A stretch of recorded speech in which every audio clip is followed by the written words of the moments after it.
ഇപ്പോൾ വനനിയമ ഭേദഗതി സംബന്ധിച്ച നിർദ്ദേശങ്ങളെക്കുറിച്ച് പല ആശങ്കകളും ഉയർന്നിട്ടുണ്ട്. ഇതിൽ അത്തരം ആശങ്കകൾ പരിഹരിക്കാതെ മുന്നോട്ട് നീങ്ങാൻ സർക്കാർ ഉദ്ദേശിക്കുന്നില്ല എന്നതാണ് വ്യക്തമാക്കാനുള്ളത്. ഏതെങ്കിലും വകുപ്പുകളിൽ നിക്ഷിപ്തമാകുന്ന അധികാരം ദുർവിനിയോഗം ചെയ്യപ്പെടാൻ സാധ്യതയുണ്ട് എന്ന ആശങ്കകൾ ഗൗരവമായി സർക്കാർ കാണുകയാണ്. കർഷകർക്കും പ്രത്യേകിച്ച് മലയോര മേഖലയിൽ വസിക്കുന്ന ജനവിഭാഗങ്ങൾക്കും അവരുടെ ന്യായമായ താൽപ്പര്യത്തിനെതിരെ ഒരു നിയമവും ഈ സർക്കാർ ലക്ഷ്യമിടുന്നില്ല.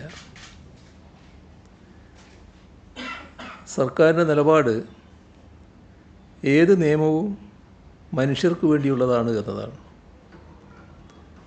മനുഷ്യരുടെ നിലനിൽപ്പിനും പുരോഗതിക്കും അതിലൂടെ പ്രകൃതിയുടെ വിശാലമായ സംരക്ഷണത്തിനും പര്യാപ്തമായ നിലപാടുകൾ സൂക്ഷ്മതലത്തിലും സമഗ്രതലത്തിലും കൈക്കൊള്ളണമെന്നതിൽ തർക്കമില്ല.